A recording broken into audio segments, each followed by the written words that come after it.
Good evening, all of you. Today, I am Abhishek Shukla. I am Dr. Abhishek Shukla, who is taking care of this workshop. We are today are going to host this workshop because of today we already know that business analytics is one of the important area or the domain where the industry required heavily the students as a candidate, which they are going to recruit for this domain. And for this, the tools are going to be very important. And today, every industry, either it's going to be manufacturing, either it's going to be, of course, IT and any other industry, they are looking forward for the data analytics profile, data scientist. And this, in this, the tools are going to be very important. Uh, these tools are going to create an edge over the other candidates. So as in whatever be the year you are into BTech, and other basically the faculty members who have joined, and other, of course, audience from the corporates, they can have a demo of these tools, and these tools are going to give you an overview. After that, you can learn, you can have a certification programs on these tools, which is going to be required in coming days. So I welcome all the expertise, I welcome all the audience for this wonderful informative session. So let's start. Samiksha, one of Samiksha Saxena is there with our as an expertise. She has currently working as an manager in strategic business in Tata Steels. Before that, she has completed MBA from XLRI, Jamshedpur. And before that, yes, of course, she is an alumni of JUT Guna. She has been passed out from 2010 batch. So she is from chemical engineering.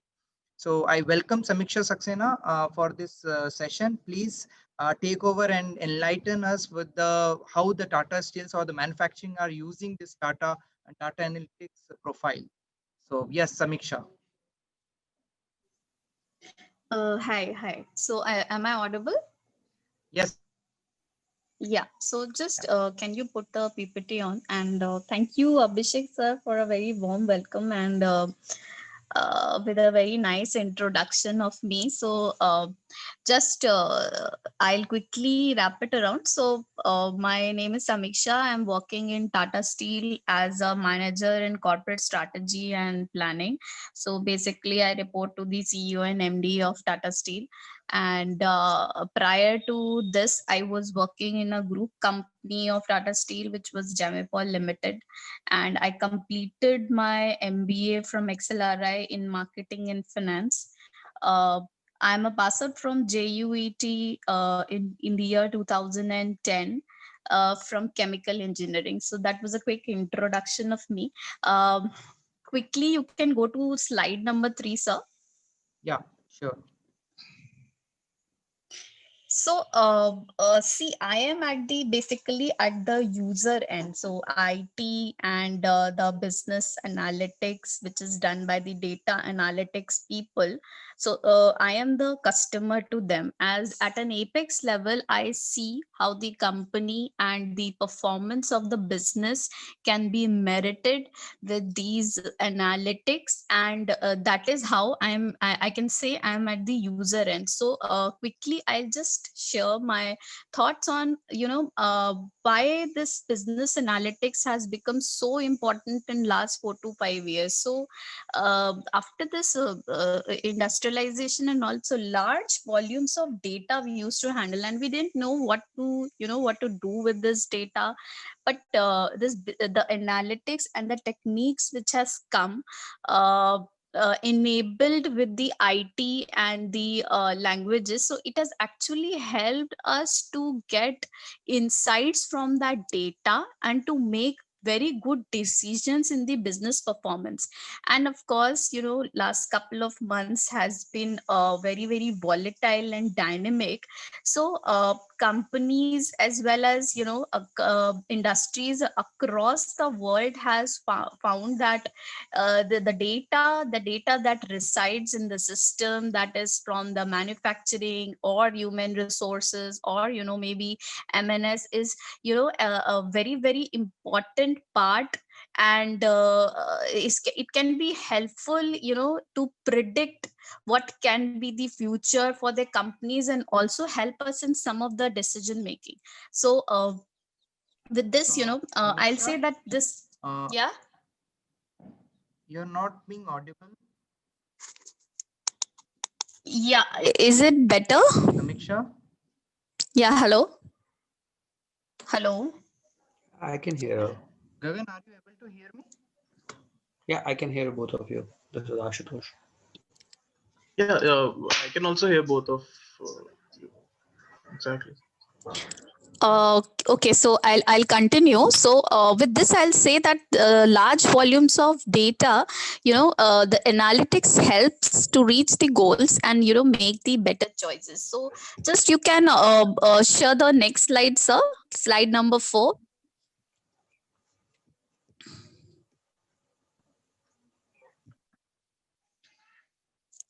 Abhishek sir, can you just turn the slide?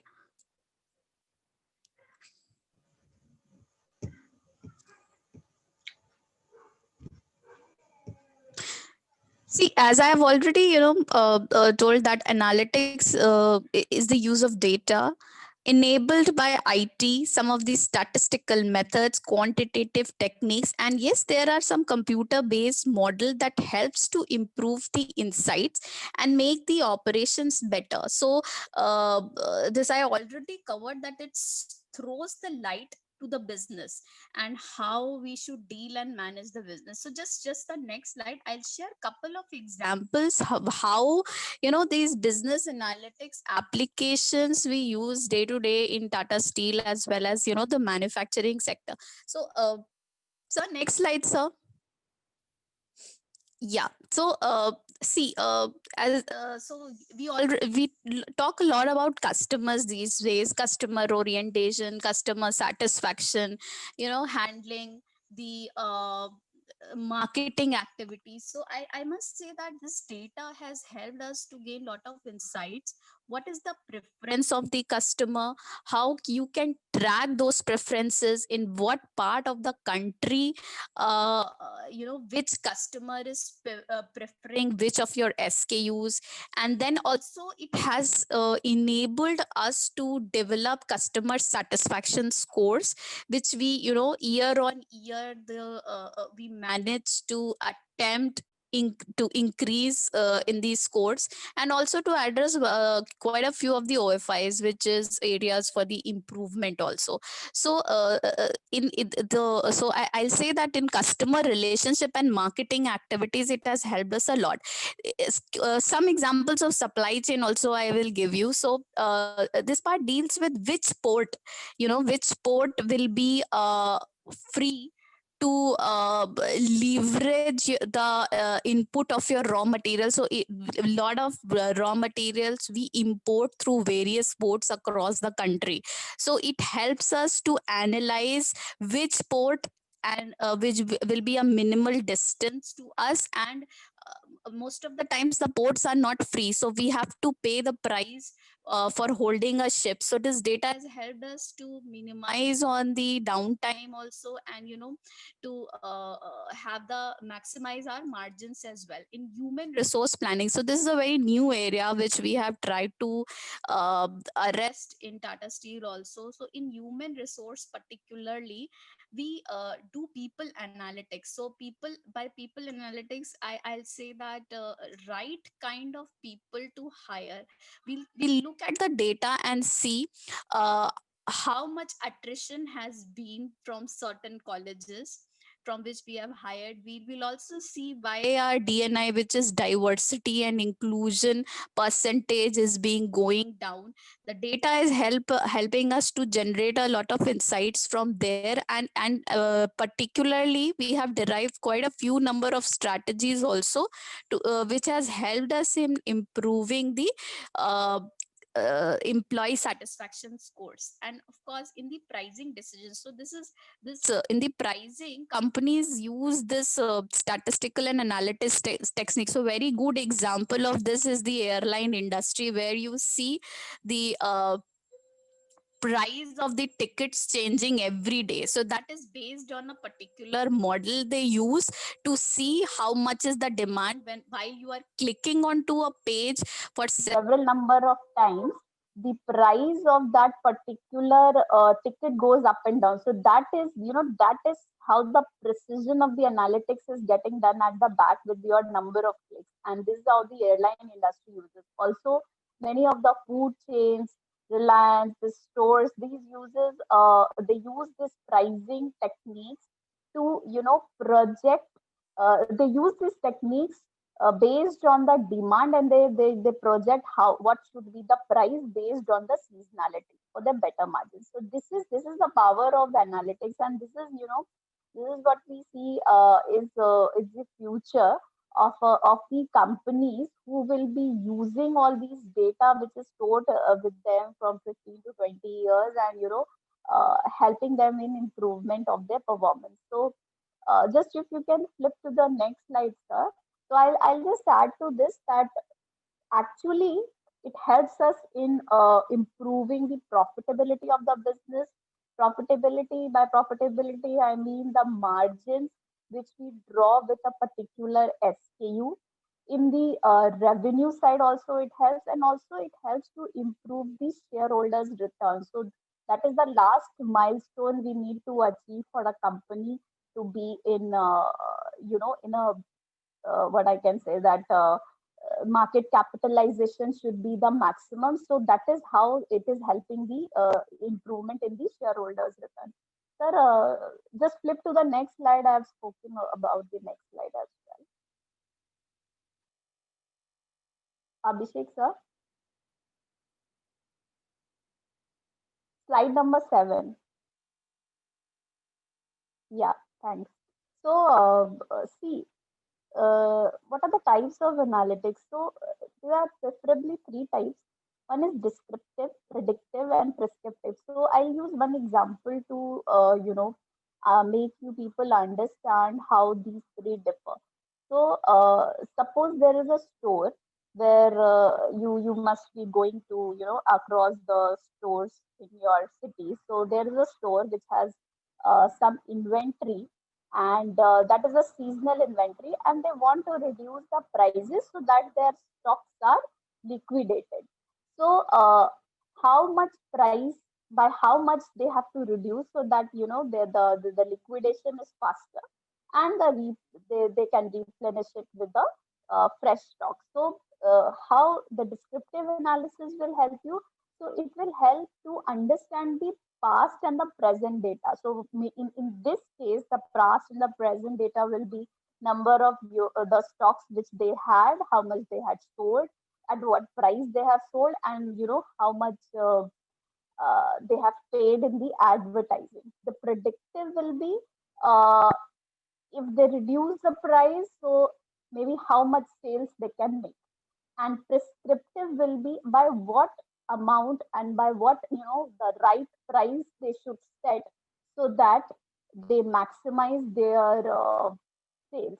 So that is the power of this analytics. So one is your descriptive, predictive, and prescriptive. I'll share one more example with you. So uh, suppose there is we are into steel industry, so I have to decide on the price of TMT.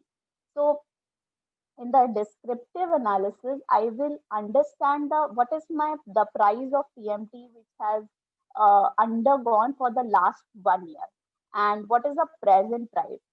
In the predictive analysis, I will see what are the indicators, uh, uh, you know uh, what are the indicators that will give me a good demand. So indicators will can be economic indicators, the geopolitical thing which is going around, so and the GDP of the country, what are the other stuff government is doing, policy of the government, so that can predict what can be my demand. And prescriptive will be taking all these things into account, some kind of a optimization model which will help me to decide what can be the best price of my TMT. So that is how this business analytics is working. So you can go to the next slide.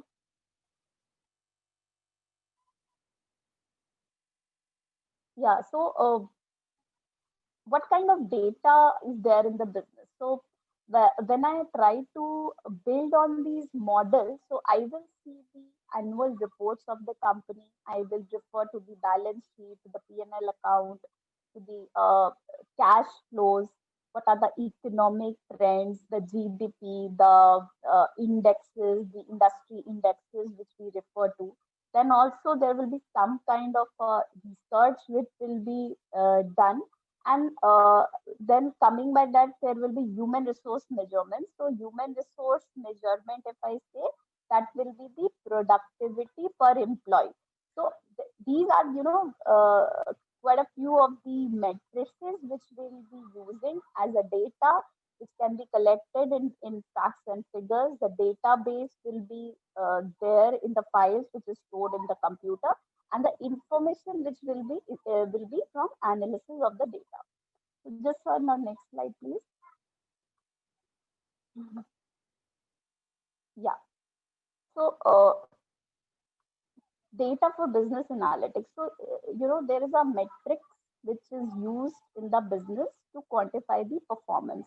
So if I need to analyze how my marketing function is faring out, I will say what is my percentage market share in the market. So if they increase the market share, so then they are faring out well. Then if I say what is how the HR is performing, so I can state the KPI. KPI is the key performance indicator, as what is the percentage attrition of my employee. Maybe some function or a new business which is there in the system, I can ask them what is the value creation in rupees crore which you are giving to the business, or in the HR we can say number of trainings. Measures is the numerical value. So if I say market share, which will be in percentage, attrition will also be in percentage, value creation will be in rupees crore, number of trainings will be in numbers.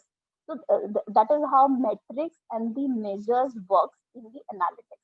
Then there is discrete metrics. So that is basically for any kind of a project. So sometimes it happens that there is a project which is ongoing, and they had to make certain deliveries at certain point of time.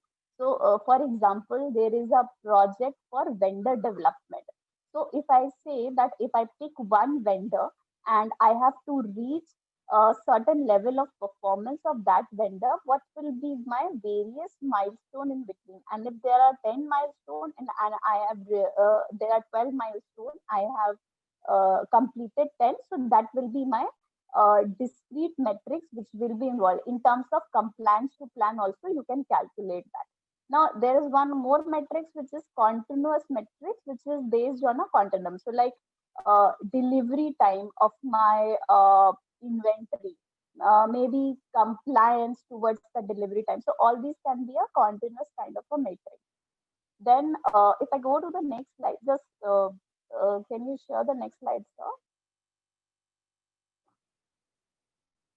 Slide number 11.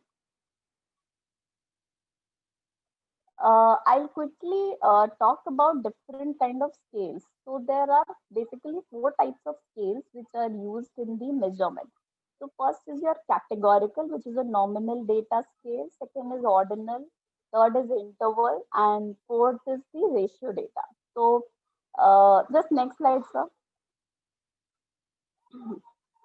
So we'll share an example with you. So what is a categorical data? So this kind of data has no relationship to one another.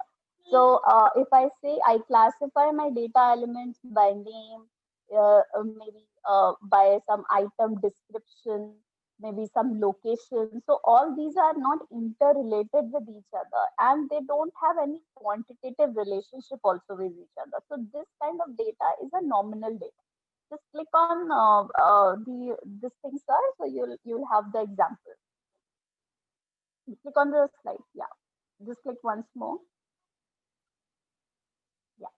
So you can see I have used the example base. Procurement is basically the purchase function. So you can see over here there's a lot of data which we there are suppliers, and there is item number, item description which we are buying. So these are not interrelated, very, very qualitative in nature. So that is why this is called a categorical or a nominal data set. Next slide, sir. Then I talk about the ordinal scale. So that is basically rank or a number that is given to one another to derive a relationship. So there is no fixed unit of measurement in that. So next slide, sir. Yeah. So I was talking about the ordinal scale. You will find many examples across. So maybe for example, in your high school days, there must be ranking given to each student based on the numbers you might have got in your classroom, or maybe any team which is ranked. So that is how the ordinal data works. This is basically very, very relative kind of a thing. Just click on the slide, you will get people can see the example. Yeah. So you can see over here there are people, then there is sales, and then just to relatively measure, this ordinal scale is getting used. But one catch over here is there. You can see in the ordinal scale, rank 1 and rank 2 is having a very, very high variability, almost just double.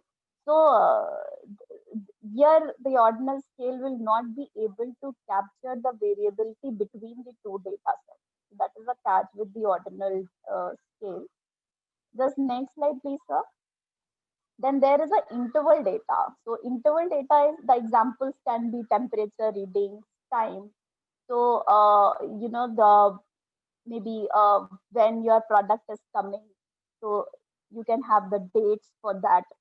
Then order time, maybe when did you have punched the order in SAP system. So that is all comes under the interval. And then there is the last slide, sir. Then there is a ratio data. So this is the continuous value and like monthly sales, some value that is being attached, cost per order, or maybe your employee productivity, number of employees you are having per ton of your product you are making. So all those metrics is a kind of a ratio data. So I'm meaningful of the time, so you have given me 20 minutes. So I close with this, and any questions if anyone is having, they can just ask. So thank you. Thank you, Samiksha. It was wonderful, informative, and I would like to tell to the audience that yes, this is very fundamentals which is being required for any data to analyze. Either will be the ordinal data, or the interval data, or the ratio data, or the other type of data, right? Nominal data. So this is basically the fundamentals, and Samiksha has tried very well to connect the business analytics with the different kind of industries, how these industries are going to be helpful with this data analytics, and they're must having a certain case studies which is going to depict how different kind of industries can use the different kind of data for their benefit and their growth. So very well done, Samiksha. It was very nice. There is one question has been asked, Ina Jain, that what is the difference between the requirement and need in a business analytic perspective? If you can.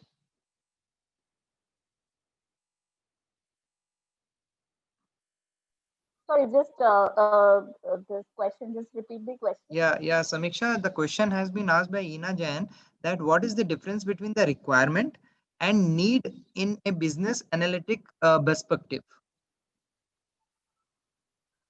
So basically, she wants to know what is the difference between the requirement and the need for the business analytics. Yeah, I got the question. Okay. So basically, need can be a very high level of representation. Okay. So suppose, okay, I'll try to answer this. So example can be, I want to be a you know world's most profitable company. Okay. So this is my ask, this is my need, very high level representation. Okay. So to reach their most, profitable company in certain sector, what are the 5 things I will be doing? That can be the requirement to achieve that need. Okay. Okay, okay, let me answer you. So I say that I will be creating uh, value for my company 100 crores. So that is a metrics which I am using. That is the need. That is the need which my senior management has asked me. In next 5 years, I want to deliver 100 crores of free cash flow. So to deliver that need, which is a very high level representation, what I will do, I will do those 6 things, those 6 things which will be my requirement to reach that need. So those 6 things can be, for example, maybe I will increase the price, I will increase my market share, maybe I will launch new products, maybe I will do those XYZ things which will be the requirement of the company to reach the end purpose, end goal, which is the need at a very high level. Am I able to answer the question? Yes, yes, Samiksha, it was, yes, you have enlightened us with this answer. Yes, you have somewhat have answered the question.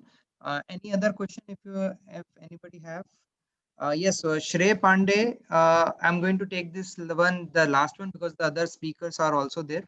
Shrey Pandey has asked, what do you think are the key strengths of the business analytics?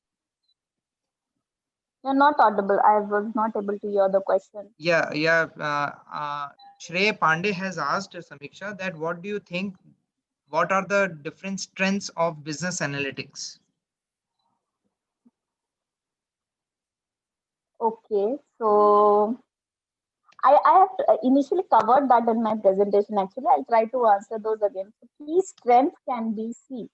As I said, there is a large volumes of data that any company, any maybe it's small or big, in each and every function they produce. So maybe that data is in your computer, it is in hard copy, soft copy.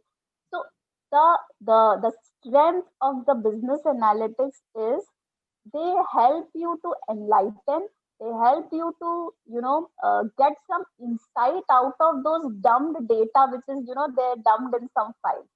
So like I shared an example with you of sales. So over the years there is a thousands of SKUs which you might have uh, sold to the customer, but that data will help you to generate insights and create strategies for the long run so that from that data you'll be able to squeeze out in each part of the country which of your product is getting maximum utilization, so you will push those end products to that part. So that is the power of strength of business analytics in each and every function, not only in sales, in each and every area. I try to cover that in my slide also, that every area, human resource, which we could have never thought of, that predictive people's analytics will be one of the biggest areas for the companies to derive strategy, what kind of right people they should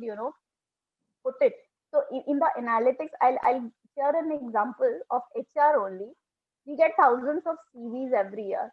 There is a auto text, so you people must be creating those CVs in Word or PDF. The PDF is being read by the system with few keywords. They just scrutinize at the very first level. So this is the power of analytics, and they will tell you these will be the right set of skills that will be required for this particular function in a company. Maybe it manufacturing, or manufacturing will have a lot of functions inside, not only operations but marketing, sales, HR, sustainability, technology, R&D. So every skill set will be different which we will require. So that is the power of business analytics. And anything. So uh, am I able to answer the question, right? Yes, Samiksha, a wonderful, wonderful answer. I'll add somewhat in this. There is one company, call it as a Dow Chemical in America. Uh, Whatever what they have done from the data analytics, or you can say business analytics, that basically in their Dow Chemicals, they have 20,000, 29,000 of the patents, and they are not able to utilize those 29,000 from whatever they have the information and the knowledge from these patents. They are not able to utilize this. So what they have done, they have hired one of the person who has looking forward for the intellectual capital assets. And apart from this, they have done the business analytics, they have done certain kind of data analysis on the patents itself. And after that, they have find the conclusion that they are able to now utilize most of the patents, and now they are creating more patents because of they have already 29,000 of patents which is being utilized. Before that, it is not being utilized. So everywhere, every industry, especially in the engineering, manufacturing, everywhere the data is being created, and the data has to be analyzed, has to be predicted, has to be forecasted. On the basis of the data itself, it's going to be forecasted. So yes, of course, Samiksha, it was wonderful to have you here in the session, and I hope we'll be have this kind of contact in the future also. So thank you, Samiksha, thank you very much.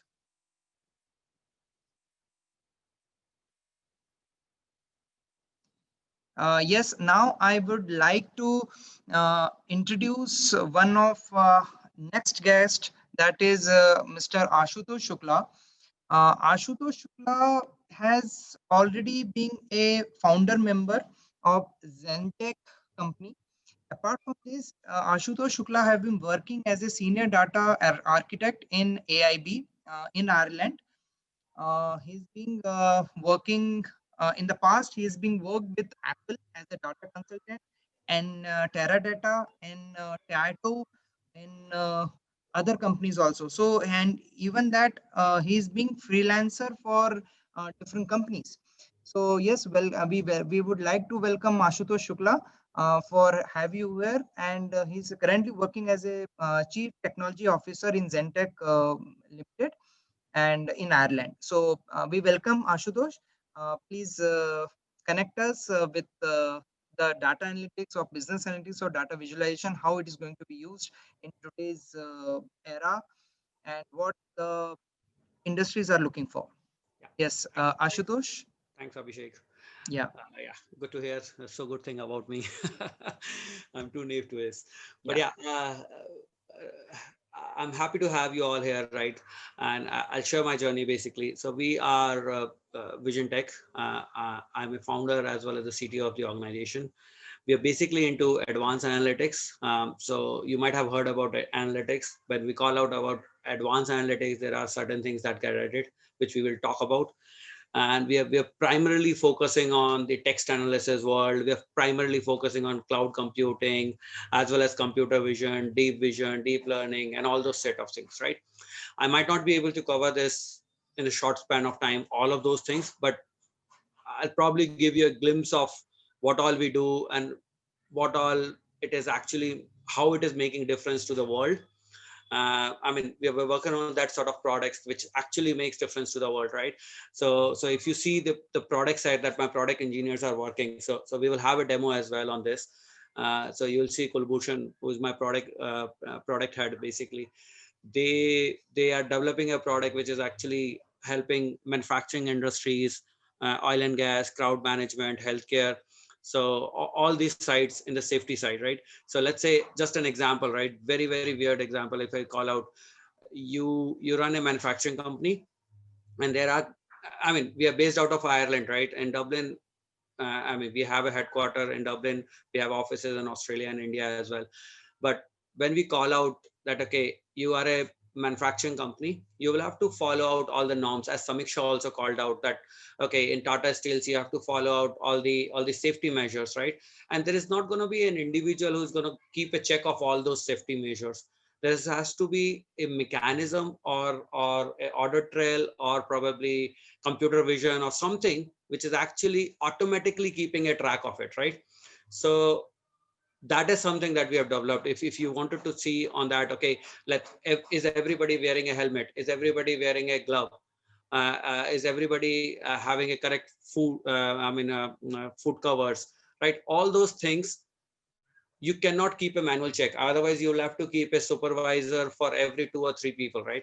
So we have automated this and use the power of computer vision to do this, right? If you are in a school and you wanted to actually know that, okay, how many students are attending the class attentively or how many are not, you could probably do this. Edureka is one of our client, to be honest, for doing this in a Zoom meeting. So we could actually know that how many, if you are actually all sharing your videos, we could actually know that how many of you are attentive, right? So this is something that we are doing. So I'll just demo a very quick, again, I have to be very precise with my timing because I've been given only 15 minutes. So I'll just demo you probably in a video, which is the best elaboration of what we are doing. And it will showcase us that, okay, it will showcase that, okay, what we are doing. Okay. Give me a second. I'll just share my screen and probably start the video.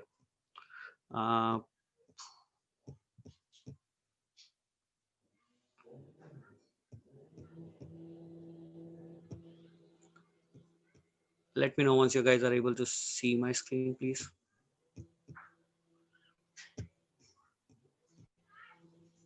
Are you Yes, guys able to see my Ashutosh. screen? Yes, Thank you. yes, we can see it. Yeah. So this is one of the use cases that we have already developed.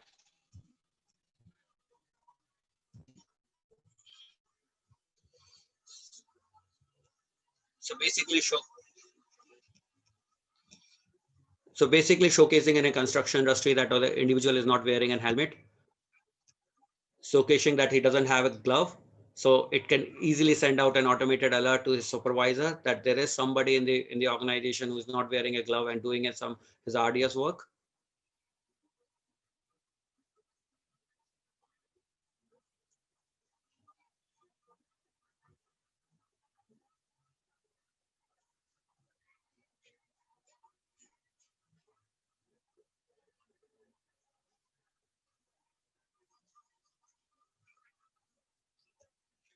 If there is a spillover in oil and gas, or if there is a leakage which is unexpected, we could have cameras installed over the facility, and that could detect even in night time, morning time. It doesn't make an impact. Even the temperature is down or up, it doesn't make an impact. It can detect and send an auto alert.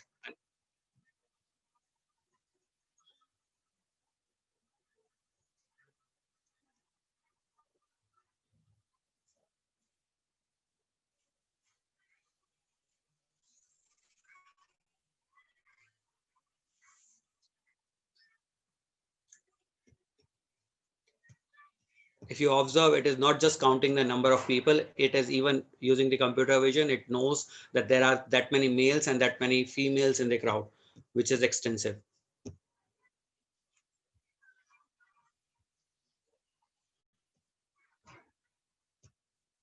If somebody is in coma, we could identify that, okay, the person have a movement at a particular time, and this was the movement, even if it was not visualized at that time. If there is a drip that goes beyond a certain limit, we could easily detect and can pay regards to that person. And why this is important in my part of the world, I would call out. Here we have a lot of people, right? And we can have one attender per patient. But unfortunately, in the places where people are scared, I mean, there are very few people to take care of, or there is very difficulties of finding out nurses, and there is very difficulty finding out watchmen and supervisors. We will have to use these techniques, right? And this is one of them. And it is very, very common in the places where people are scared and the density is low of the people population. Yeah.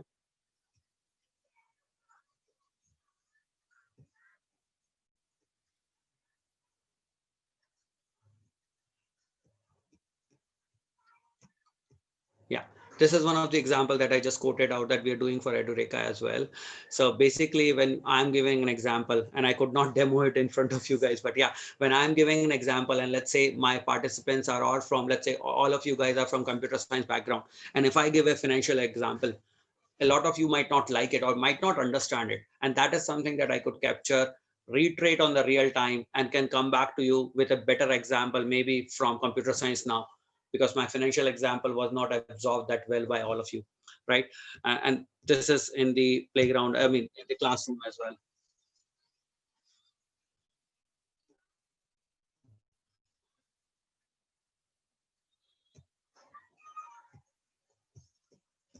Yeah. So yeah, and just wanted to showcase this as well. And again, I'll come to a demo as well, but what are we calling out here is we could actually look out for an eyewear, earplug, safety vest, helmet, gloves, and all this. So our model, our computer vision model, is being trained to look out for all these objects with different shapes and size and the location that it could be placed on a human body. And then based out of it, we are identifying those things, right? Now, a similar case we did for one of a bigger construction company. The reason for that is, let's say in this COVID situation, government are imposing huge restrictions on the construction company that you guys might not be following social distancing norms. And because you're not following the social distancing norms, you might be, if you're not following it, you cannot continue doing your construction. The biggest problem here is if you're not proceeding with your construction, your rate of creation will go down and your expenditures will go high, right? Now, to cover this off, couple of constructions company came to us and wanted us to showcase a computer vision demo, right, where they could actually identify the social distancing between the two construction worker. So if we call out, let's say it's a 2-hectare location, right? If I place out few cameras over it, I wanted to know how many construction worker actually breached my social distancing norm while working on the field. And this is the feed that the construction company can send back to the government to get an approval that, okay, I'm following all the norms, and this is the proof that I'm following all the norms, right? So I'll showcase you that example that we actually did for one of the bigger construction company, which is based out of the social distancing as we are following right now. So I'll showcase you something where we are actually evaluating the actual distance between two moving people, which we did as a corporate social responsibility for one of the mayor, right? So I'll just showcase you and probably then tell you what it is doing, right? So here, if you see, I'm actually evaluating, sorry, my bad. I'm actually evaluating the distance between the people where they are. So if there are two people side by side, they're not following a social distancing norms, and then I'm quoting them out, right? And I'm giving a metrics at the end of it, basically to the authorities that, okay, there are 10,000 people who passed out by this road, out of which 9,600 have followed the social distancing, and there is an error rate of this much. That means these many people did not follow the social distancing. The good part about this is, yes, Kunal, I'll answer your question after I complete it. Yeah, I get your hand.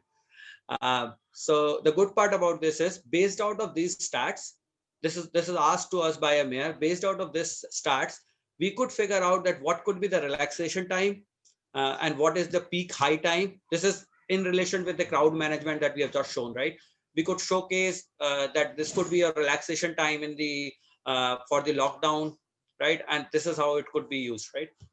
So yeah, so I'll just showcase this. The algorithm is smart enough to identify that there are two adults here and they are now messing up. There is a mother and a son moving out, and see, the algorithm is smart enough to point it out as green even though there are two people.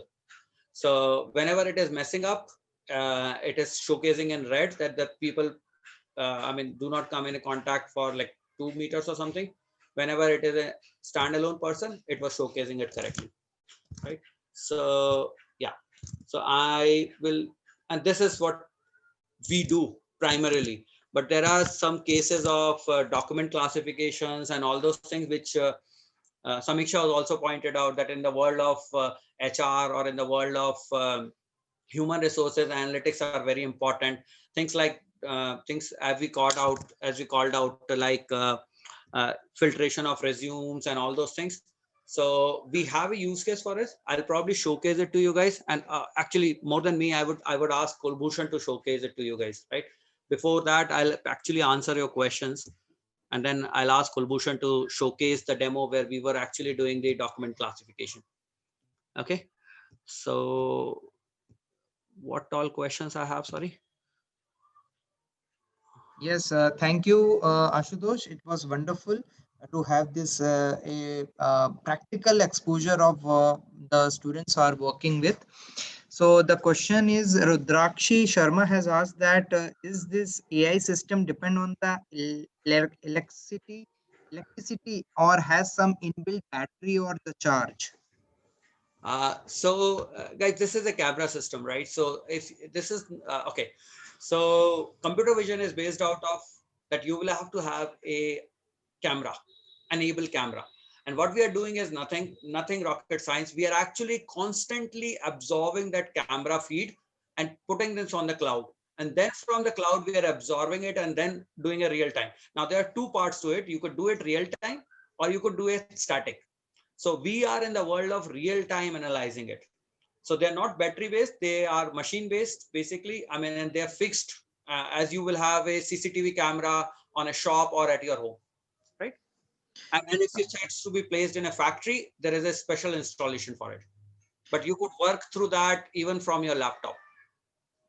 So yeah. Okay, Ashutosh. Rudrakshi again have asked one of the question is what is its accuracy? Yeah. Like for example, if someone hacks the AI system and the oil leaks, how shall we come to know? Yes. So the good part is they are all inbuilt, right? So hacks the system. Yes, you could have hacked. I mean, if you could hack the, so it is actually exactly like how you could have hacked the bank system and then pushed out all the money to your account. So the system is as secure as a bank system because you will keep it on the cloud with all the security measurements, and then you will analyze this feed. Now, these are all analysis field. Now we are not calling out that okay, you actions are still manual. You are just alerting a person that okay, there is a leakage, right? And then it is the individual who actually goes and fix it, right? We are not automating the action. We are just showcasing that there is an action required, and that is what we are showcasing. The accuracy is 80 to 85% and a normal model, but it keeps on improvising as soon as we have more data and more varieties of data, right? So the entire analytics is based out of only data. The more data you have, the better resultants or better analytics you will get. As we called out right in the theoretical side as well, that there is a predictive and preventive analysis, right?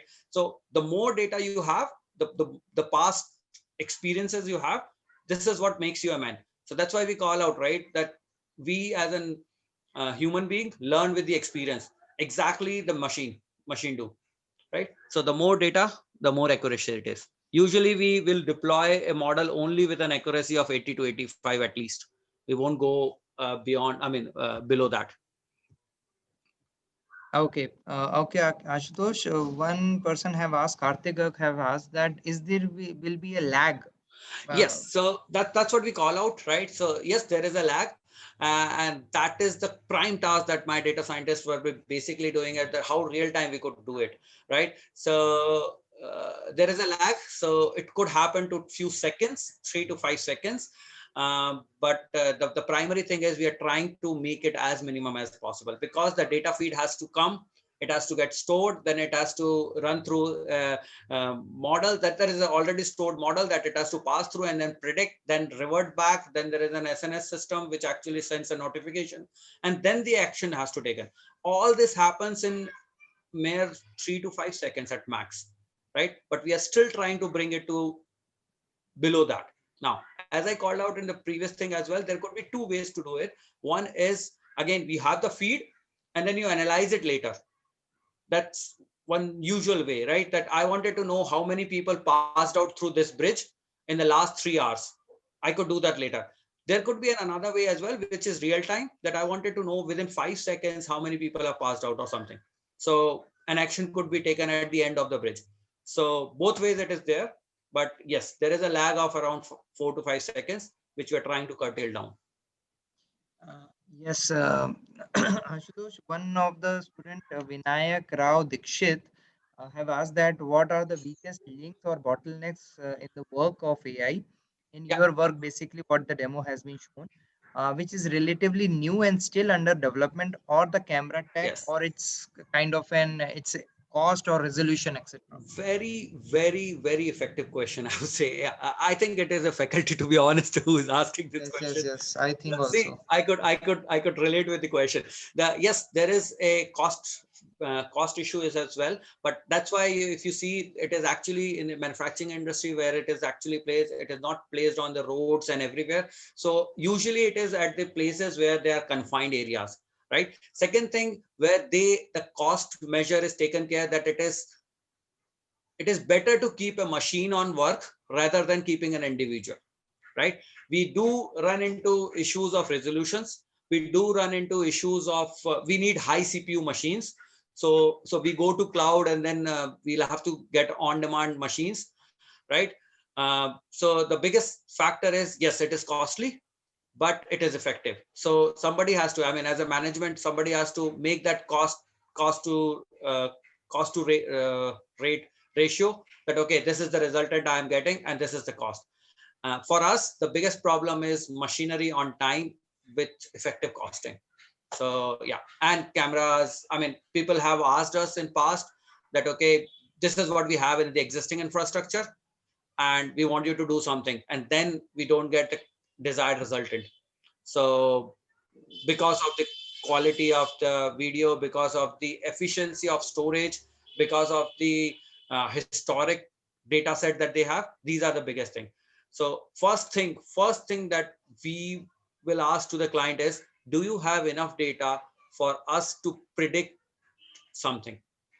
If you're coming to me saying that okay, I want this to be done now, I'm a new brand company, I might not be able to do it for you custom, I mean, as customized as you want, because then I will be using somebody's else data to actually train your model, right? And you might have certain um, newbies into your business, because every business is different. So this is the bottleneck, basically, data.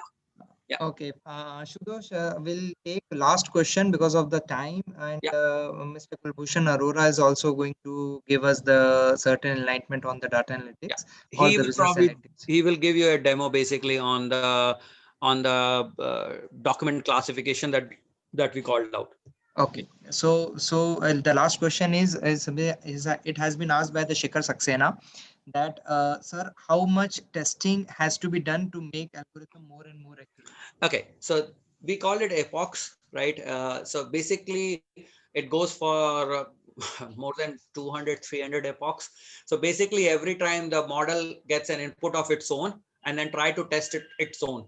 So there are epochs which goes for. So yes, good enough testing, around 300 iterations for model to self train it, and then there is at least 2 to 3 rounds of system testing, and unfortunately the user acceptance testing continues till the life cycle of the project, because there is new things keeps on coming.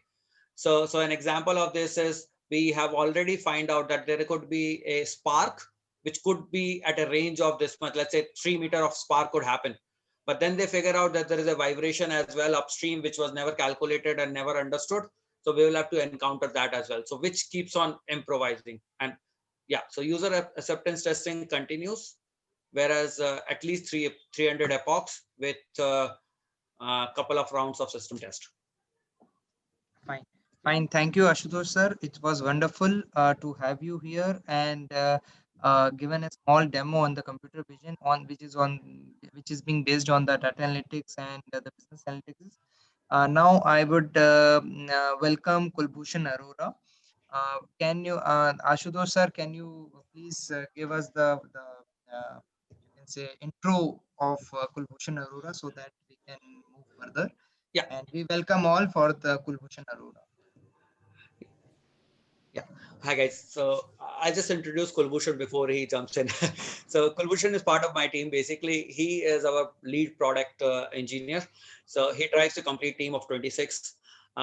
He has his expertise in the cloud. I mean, basically into computer vision, deep learning, and AI world.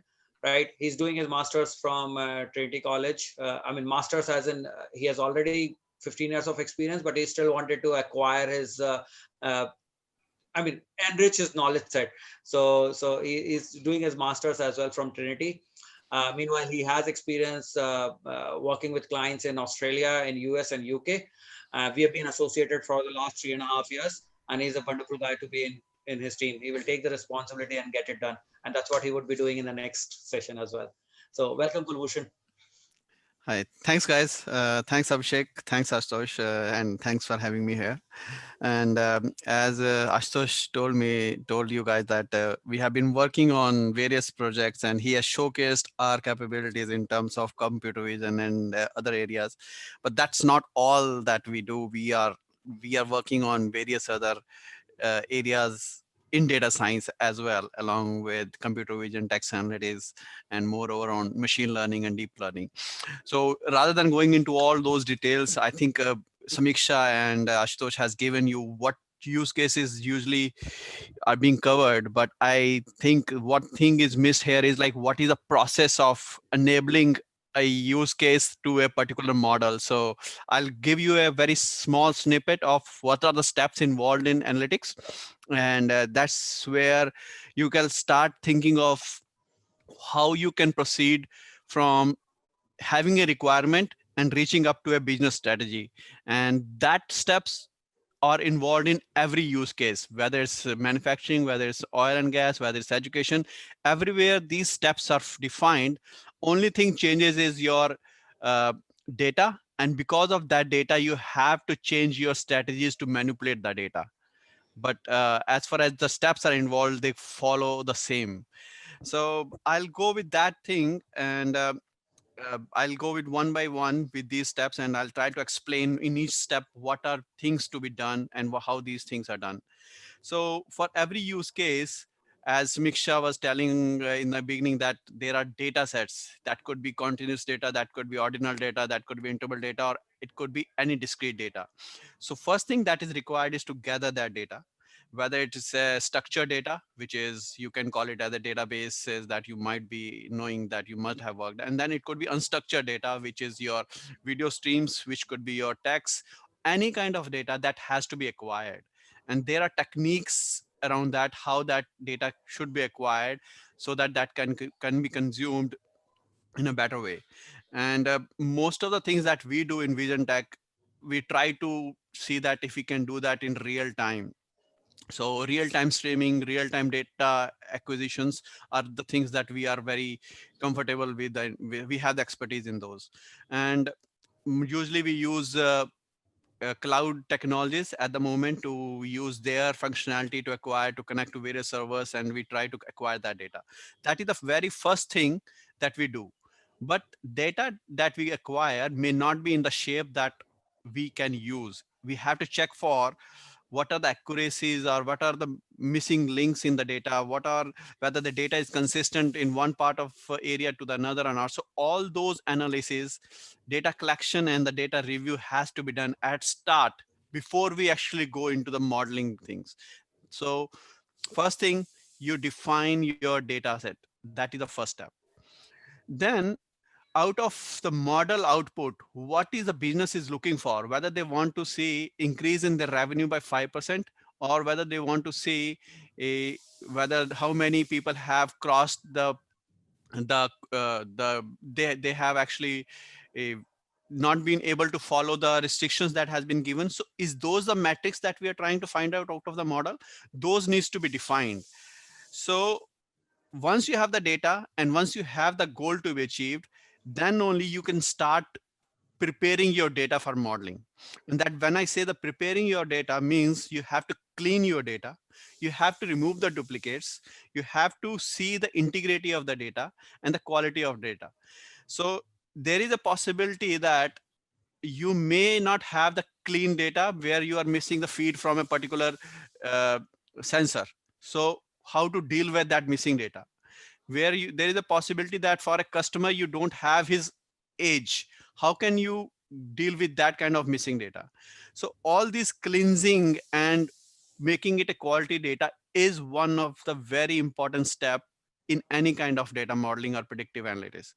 I would say like in whole of this process where the machine learning or a predictive analytics, data cleansing and data quality plays around 60 to 70% of your work. Modeling is just 30 to 40%.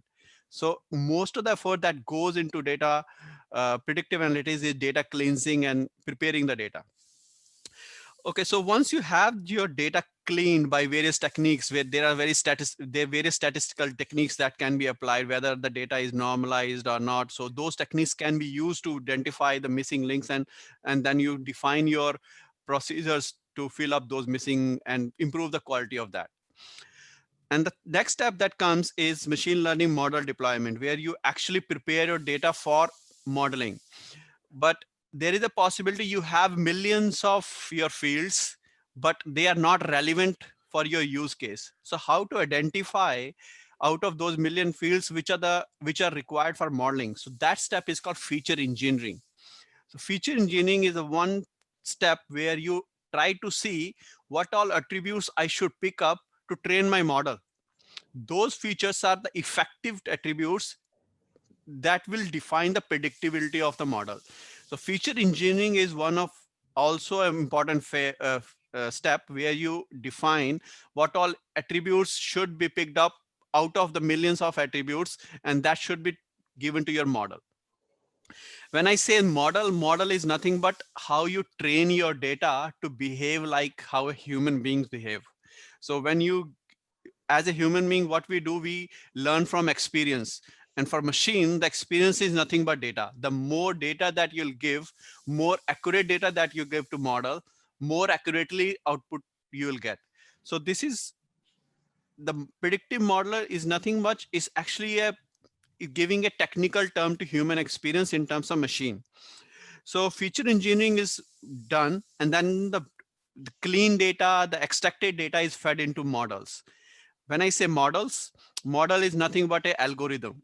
Algorithm could be your regression models, it could be your classification models, whether it could be deep learning or various other advanced analytics models. So all those algorithms are fed with data, and they try to learn from it. And that learning process is called training. So model is trained, it runs through the data multiple times to see the patterns, to see the behavior of the data within those, and try to predict how the data behavior is doing. And that is what we call the model. Once that model is created, and then unknown data is fed into that model, and then it predicts that the unknown data, how it is going to behave in future. And that is what we call machine learning or data science or data analytics. So model is prepared based on the historical data. Then you give some unknown data to it, and it will start predicting your future behavior. And that is how the whole steps are followed, and then it is deployed in production, and then unknown data is keep on feeding. Then, like I said, that Ashutosh showed you, that the live feed is given. The live feed is unknown thing to it, and within 3, 4, 5 seconds, it predicts that there's something is wrong. So that is how it start predicting on real time. And then based on those outputs, it actually defines the business strategies of what are the decisions that we can take, what are the strategical decisions from the management that can enable the business to grow, or what are the strategies or goals being defined. They can take a more defined or informed decision that will help the business in the future. So this is what, on a very high level, the analytics process is. In terms of technologies, it is not that important that which all technologies we use. We can use various languages like Python or any other language, but the process being followed is similar in all of these. So this process is technology agnostic, but you need to have understanding of technologies to enable this process. So that's how this analytics process works. Uh, I'll give you a very small demo on one of the use case which Samiksha was trying to tell earlier, like the classification of the PDFs that they get and how they try to categorize those into various categories. So very quickly, we'll go through that very small thing that I'll show that how we categorize a particular unknown document into categories which can be defined by business at the start, and based on those business defined categories, it will predict any unknown document that it belongs to this category. So for the sake of this demo, I have picked up a open source data set, which is called BBC News dataset. And what it does, it's a collection of more than 2000 articles, and each article has been categorized into 5 categories. These categories are business news or entertainment news or tech news or politics news or sports news. So around these 2000 documents are fed into model. That model will get trained by by these documents, where we have already labeled this document. Like each document has been given a label at the training step. The training step is nothing but where you have the documents at one place, and the label is like the highlighted here is the first document is technology related document, the next one is business related, third one is sport related. So we are already labeling it. We are trying to train the model by giving this data. That means we are telling that these kind of documents are called business documents. The second type of document is called sports log document. So we are telling that our experience at the start will become the experience of machine at training stage. So we will feed this label data set to the machine. Machine will start learning by itself, because it will see that this kind of data has been categorized as business. So it will start learning by itself. And when the training model has been trained, it will do the prediction by itself without being telling that this document is business. It will start predicting this is a business document. Ashutosh, can you go to that notebook, please, once?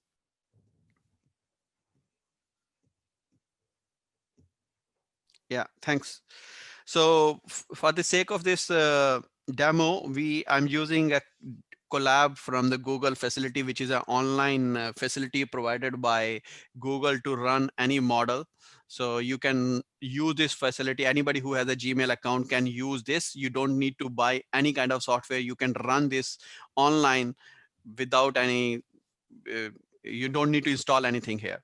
So this particular notebook is in Python, and we have used various libraries like TensorFlow and Pandas to get through working to it. So first step here is the number 4. We are reading that data set that we just showed you, where we have the labeled data set. So we have to break this data set into training and the test data set. Training is what we will give the model to train, and then we will test whether the model on the test data set to see whether the prediction of that model is working properly or not. So just to showcase how the data looks like, it is reading the first 5 records of it.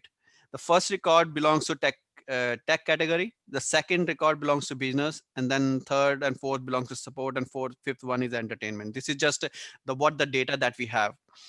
Okay, then the next step I told you that there is a data cleansing and data quality things that we have to do. So we are just checking out how many of the values belongs to which category, and whether there are missing values or not. So that all cleansing are happening. We are trying to see whether we have to manipulate data to work out with the missing values or not. That step is happening here. Okay, so yeah.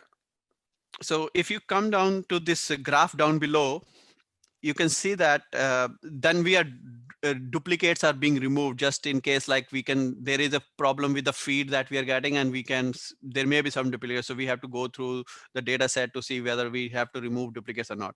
So if you see this data set in visualization mode, I can see that that the business and the sports categories are more than 400 documents. Then we are feeding around 300 to 350 documents for entertainment and politics, and then around 300 for the technology also. Okay, and now the next step is the features. Like the features, what features that we need to feed into the model. From text analytics perspective, and what we call as the NLP, the natural language processing, so things that we do here are called, we have to extract the features, like how many words are there in that document and how many documents contains a particular word. That term is called term frequency, and number of times that that particular term is in all the documents is called document frequency. And we call this as a TF-IDF, which is called term frequency inversely document frequency that we calculate. And that is defined within the NLP area. We are using NLTK library here, which is used here. So we are actually tokenizing each document. Tokenizing means we are actually breaking the document into each words. And then we are trying to see that how many times a particular words exist in a particular document. So that tokenization and putting that in a vector form so that we can see that that the word called sports exists in document 1 and 5, and we have classified the 1 and 5 as sports category. So based on that, like how many times a particular terms exist in particular document, and that document is defined as a sports, that is the training behavior that is being used to train the model. Okay, and this is how we are passing on 2000 documents to this model, and it is trying to find out 1 gram, 2 grams, and 3 grams, which is nothing but the combination of words, like how many times two words combined together exist in a document, how many 3 words combined exist in a particular document. So the types of behavior, the types of patterns, the types of features that we are generating to make the model run and train, we are creating those features. So these features, where you can see that 5-6 words normally used together, these are called most correlated features to be given to a particular model. So we are trying to find out the patterns here. The patterns are nothing but the combination of the words or features here. Okay, can you move a little bit more, Ashutosh?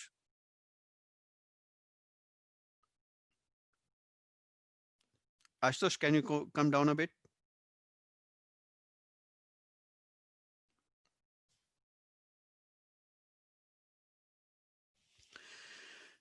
Okay, I think there's a gap in feed. So, but this is how we create the features, and then we move this data set to the model.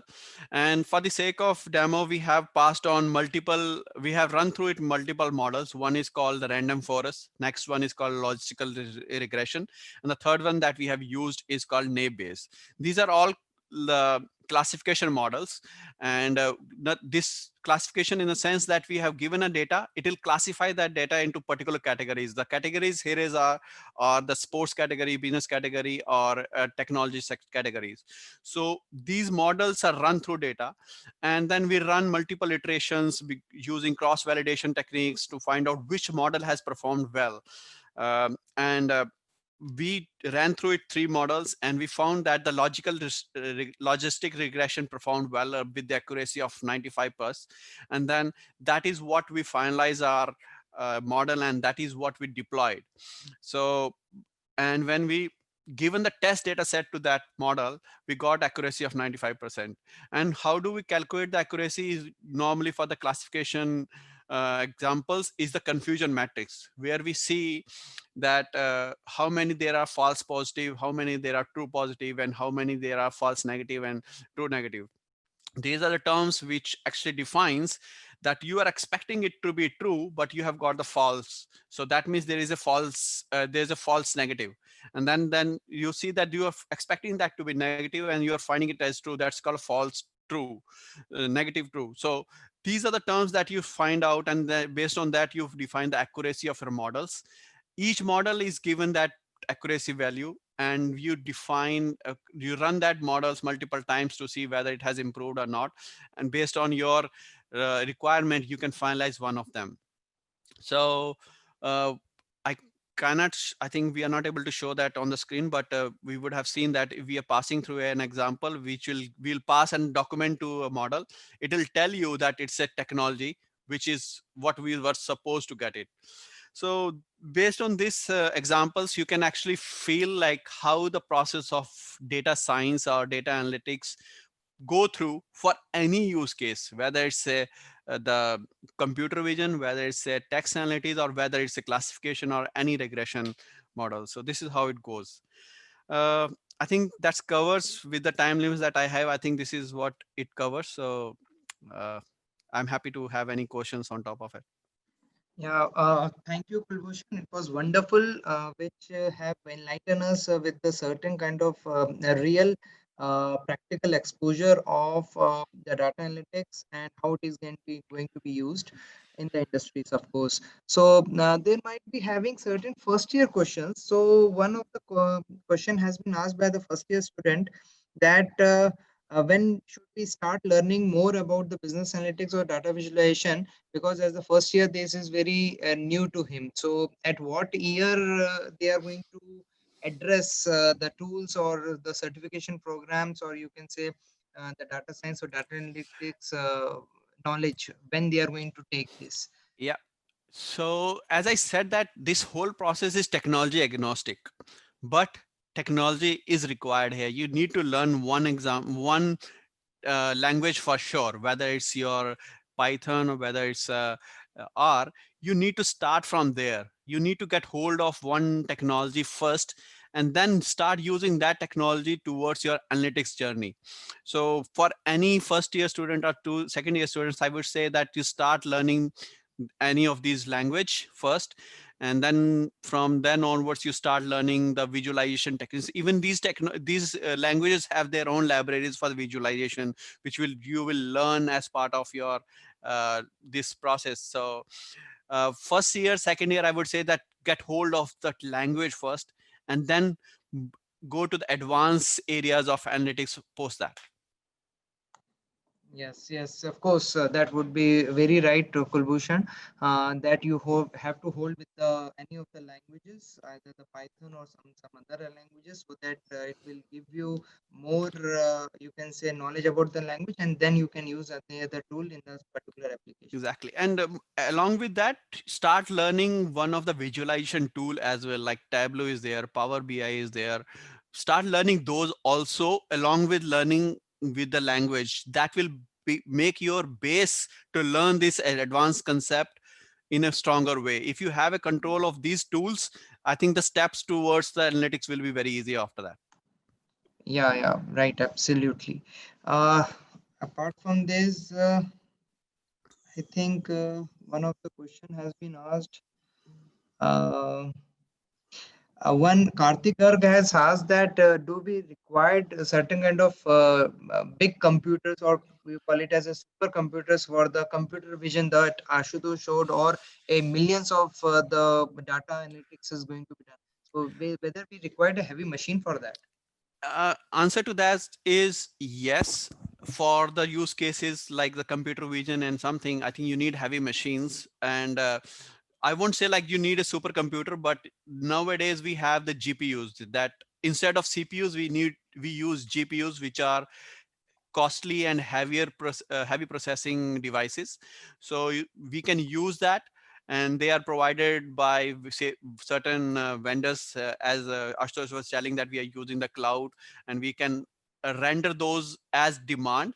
You don't need to buy as such, but whenever you need it, you render it, and then you can use and pay as you go. You need heavy machines, yes, but that all depends on what use case you need. But for your learning, I think you can learn all these on your local CPUs as well.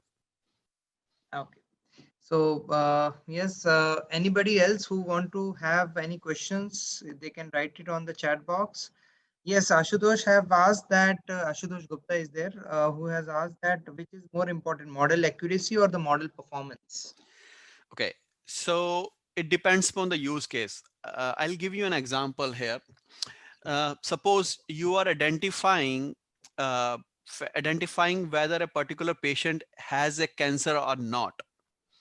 What is more important here is accuracy, because if a model predicts a particular person is having a cancer, which is not the case in reality, that means you'll start giving him the diagnosis based on your prediction, which is not good for that patient. So based on that use case, you decide whether you have to go with the model accuracy or the model performance. Model performance is something that whether your model is running within 2 hours or real time or not.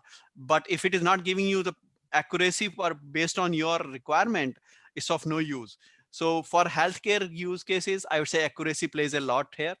But for the real time where you were watching out for having a helmet or not, I would say the performance will be more important here. So it all depends upon the use case that you're working on. Both are important. If you can achieve both, well and good, but it depends upon the use case where it makes more importance for one or the other. Okay. So yes, last question will take Gulbhushan. This is from the Anshika, that what should be our business mission in data science? What is our business mission? Business mission in data science, like means that data science, what can be the business will we should have from the data science, or what can be the particular organization can have this business mission? Yeah. So see, every business has its goal. Whether it's a manufacturing industry, that every manufacturing industry wants to be the business, to be leader in its own area. Every school wants a leader in the education area. So every business has their own mission. What data science can help here is how that data science technologies or the steps can help that any business to achieve that goal in best possible way. So data science enables business to achieve their goals in more defined or more defined process in a better way, which can give edge over the competitors. So that's where the data science can help businesses, and the mission of data science is to help business to achieve their goals. Okay, okay. So yes, Kulbhushan, it was wonderful demo you have given us. You have enlightened us with the practical exposure. Yes, of course, the students must have learned a lot from these sessions, and I hope you have also enjoyed a lot by Kulbhushan, Ashutosh sir, and Samiksha sir, Samiksha ma'am. So I think this is what we have today, and I hope Kulbhushan, Ashutosh, and Samiksha, in future also we are having a certain kind of a relationship where we are going to give more enlightenment, more knowledge, information about the data science in the from the business and the industry perspectives. So I would like to thank you everyone, each and every speaker, each and every audience, to have this very wonderful, informative session. So thank you everyone. Thank you very much. That's all for today. We'll have certain other sessions on the same topic by some other expertise, or by the same expertise, Ashutosh sir, Kulbhushan, if they have, and Samiksha ma'am, if they have time, they will give us the appointment, and according to that, we are going to schedule the sessions. So thank you everyone. Thank you very much.